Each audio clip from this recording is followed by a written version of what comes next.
तो नैनीताल उत्तराखंड का एक बेहद खूबसूरत बड़ा ही प्यारा हिल स्टेशन है। और यदि आप उत्तराखंड घूमने का प्लान कर रहे हैं तो नैनीताल जरूर चाहिए। आज इस वीडियो में हम आपको नैनीताल के खूबसूरत पर्यटन स्थलों के बारे में जानकारी शेयर करने जा रहे हैं। तो स्वागत है दोस्तों आपका हमारे इस चैनल टूर टिप्स पर। तो यदि आप उत्तराखंड घूमने का प्लान कर रहे हैं तो नैनीताल जरूर जाइए, क्योंकि नैनीताल उत्तराखंड के सबसे खूबसूरत पर्यटन स्थलों में से एक है। कुमाऊं पहाड़ियों के बीच स्थित खूबसूरत नैनीताल किसी स्वर्ग से कम नहीं है। खूबसूरत नैनी झील यहाँ का मुख्य आकर्षण है। समुद्र तल से 1938 मीटर की ऊंचाई पर स्थित नैनीताल, यहाँ पर पूरे वर्ष सुखद जलवायु रहती है। तो आप यहाँ नैनीताल के लुभावने मौसम के मज़ों के साथ साथ एडवेंचर स्पोर्ट्स का आनंद भी ले सकते हैं। नैनी झील शहर के मध्य में बहती है, लेकिन यहाँ अन्य झीलें भी हैं जो यहाँ की खूबसूरती को और बढ़ाती है। नैना पीक, टिपिन टॉप और स्नो व्यू पॉइंट यहाँ के कुछ शानदार पर्यटन स्थल है।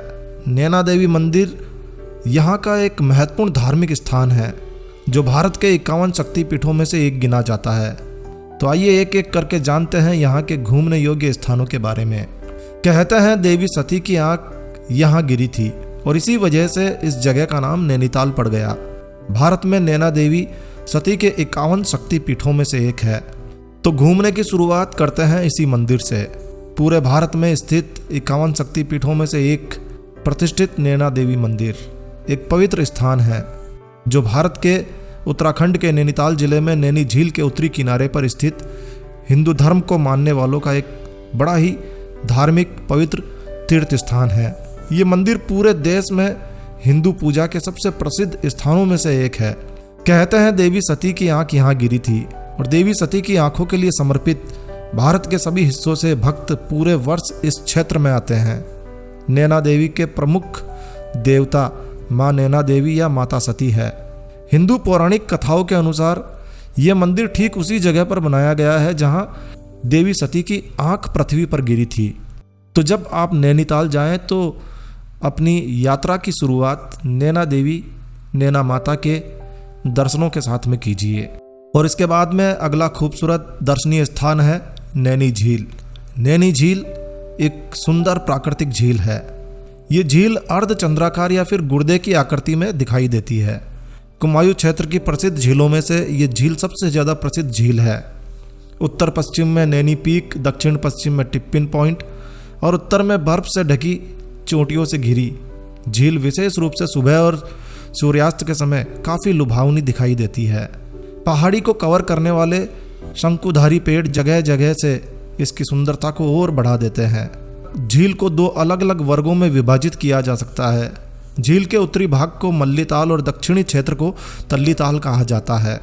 नैनी झील अपनी अद्भुत प्राकृतिक सुंदरता के लिए पूरे विश्व में प्रसिद्ध है। तो आप यहाँ अपने परिवार के साथ जरूर जा सकते हैं। अगला दर्शनीय स्थान है Echo Cave Garden. Echo Cave Garden अपने इंटरकनेक्टेड चट्टानी गुफाओं के लिए, हैंगिंग गार्डन के लिए और शानदार म्यूजिकल फव्वारे के लिए काफ़ी प्रसिद्ध है। इको गार्डन में आपको विभिन्न जानवरों के आकार की 6 छोटी छोटी गुफाएं देखने को मिलेगी। शाम के समय आप विभिन्न ऑडियो वीडियो इफेक्ट्स के साथ म्यूजिकल फाउंटेन का मज़ा भी यहाँ ले सकते हैं। तो इको केव गार्डन देखना बनता है।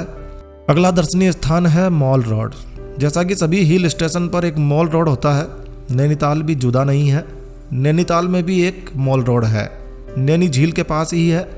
तो ये मॉल रोड नैनी झील के पास है, पैरेलर है। आप यहाँ पर ख़रीदारी कर सकते हैं, घूमने का मज़ा ले सकते हैं, स्थानीय भोजन का मज़ा ले सकते हैं या फिर वुलन आइटम, गर्म कपड़े यहाँ से आप खरीद सकते हैं। तो थोड़ी देर शाम को रिलैक्स होने के लिए आप मॉल रोड ज़रूर घूमिए।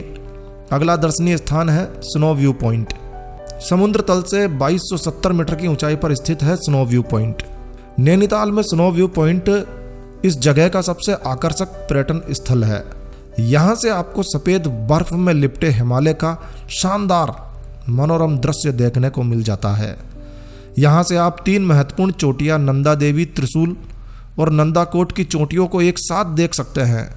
स्नो व्यू पॉइंट पर आप दूरबीन की मदद से हिमालयन रेंज और इसकी जादुई चोटियों को और करीब से देख सकते हैं, क्योंकि आपको यहाँ पर दूरबीन की सुविधा मिलती है। आप दूरबीन की सुविधा से हिमालय रेंज को बड़ी ही नज़दीक से देख सकते हैं। स्नो पॉइंट तक जाने के लिए आपको केबल कार उपलब्ध है। आप मॉल रोड से सीधे स्नो पॉइंट तक जा सकते हैं। अगला दर्शनीय स्थान है टिप्पिन टॉप। टिप्पिन टॉप नैनीताल में एक बेहद आकर्षक प्रसिद्ध पर्यटन स्थल है। यहाँ से आप कमाऊ क्षेत्र की और नैनीताल के आसपास की पहाड़ियों का शानदार दृश्य देख सकते हैं। यहाँ का शांत और शांतिपूर्ण वातावरण आपको रोमांचित कर देता है। बड़ा ही खुशनुमा मौसम इस जगह पर रहता है। आप यहाँ पर फोटोग्राफी कर सकते हैं। टिप्पिन टॉप के आसपास आपको चेर, ओक और देवदार के पेड़ देखने को मिलेंगे। ये चारों ओर से देवदार के पेड़ों से घिरा हुआ है। तो यहाँ से देखने पर नैनी झील बड़ी ही प्यारी लगती है और कुमाऊं की पहाड़ियाँ तो बेहद खूबसूरत लगती है। तो टिप्पिन टॉप जरूर जाइए। अगला दर्शनीय स्थान है नैना पीक। नैना पीक जिसे चाइना पीक भी कहा जाता है, नैनीताल की सबसे ऊंची चोटी है। ये समुद्र तल से 2611 मीटर की ऊंचाई पर स्थित है और यहाँ घुड़सवारी करके आप पहुँच सकते हैं। यहाँ बड़ा ही मज़ा आने वाला है। आप यहाँ पर मौज मस्ती कर सकते हैं, आराम से समय बिता सकते हैं। दोस्तों, यदि आप मैदानी इलाकों से जा रहे हैं तो अपने साथ में गर्म कपड़े जैसे कि शॉल, मोजे, जैकेट्स, स्वेटर, दस्ताने, मफलर जरूर रख लीजिए। यहाँ की मोमबत्तियाँ काफ़ी लोकप्रिय है, तो नैनीताल जाएं तो मोमबत्तियाँ खरीदना बिल्कुल भी ना भूलें। तिब्बती बाज़ार या फिर भोटी बाज़ार एक लोकप्रिय बाज़ार है जहाँ से आप मोमबत्तियाँ खरीद सकते हैं। नैना देवी के मंदिर के पास में एक छोटा सा बाज़ार है, वहाँ भी आप मोमबत्तियाँ खरीद सकते हैं। विशेष रूप से आप दुपट्टे, महिलाओं के कपड़े और शॉल के लिए भोटी बाज़ार या तिब्बती बाज़ार में ज़रूर जाएं। नैनीताल के साथ साथ आप भीमताल ज़रूर से कवर करें। नैनीताल में आप 1 या 2 रात ठहरने के साथ 2 से 3 दिन तक का यहाँ मज़ा ले सकते हैं। यदि नैनीताल के आसपास के स्थानों को घूमने का और प्रकृति का आनंद लेना चाहते हैं तो फिर कम से कम 3 से 4 दिन या 5 दिन का प्रोग्राम भी बनाया जा सकता है। दिसंबर माह में नैनीताल में आप पहली बार बर्फबारी देखने का मज़ा भी ले सकते हैं। फरवरी तक यहाँ अच्छा खासा स्नोफॉल देखा जा सकता है। इस मौसम के दौरान पर्यटक यहाँ बर्फ़ से ढकी पहाड़ियों का आनंद ले सकते हैं। नैनीताल की सर्दियाँ अपने आप में अनोखी और शानदार होती है। तो यदि आपको बर्फ़ पसंद है तो दिसंबर अंत में जाइए। जनवरी के और दिसंबर अंत के बीच में आपको बर्फ़ देखने को मिल जाती है।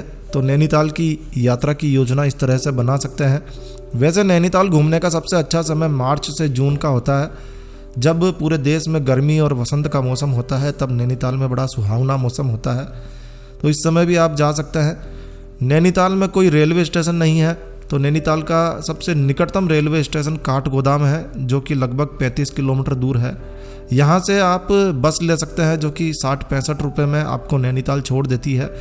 शहर टैक्सी भी ले सकते हैं जो कि 100 रुपये में आपको छोड़ देते हैं, या फिर आप पूरी टैक्सी कर सकते हैं। 500-600 रुपये में पूरी टैक्सी भी आपको 4 सीटर मिल जाती है। नैनीताल जाने के लिए निकटतम हवाई अड्डा लगभग 65 किलोमीटर की दूरी पर पतंग नगर में है, तो पतंग नगर से भी आप टैक्सी करके जा सकते हैं। काठगोदाम से आपको कई टैक्सी बसें नैनीताल के लिए मिल जाती है, तो इसका फ़ायदा भी आप ले सकते हैं। तो ये था नैनीताल के खूबसूरत दर्शनीय स्थलों के बारे में जानकारी। आशा है आपको यह जानकारी अच्छी लगी होगी। बस इसी वीडियो को यहीं विराम देते हैं। दोस्तों, यह वीडियो आपको कैसा लगा कमेंट करके हमें ज़रूर बताएं।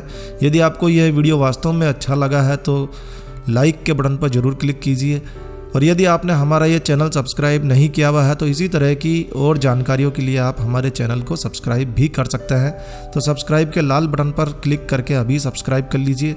तो मिलता हूँ मैं आपका दोस्त नरेंद्र अग्रवाल फिर से एक नए वीडियो में। तब तक के लिए stay healthy, stay happy. Thank you for watching my video. Thanks. जय श्री राम, जय हनुमान।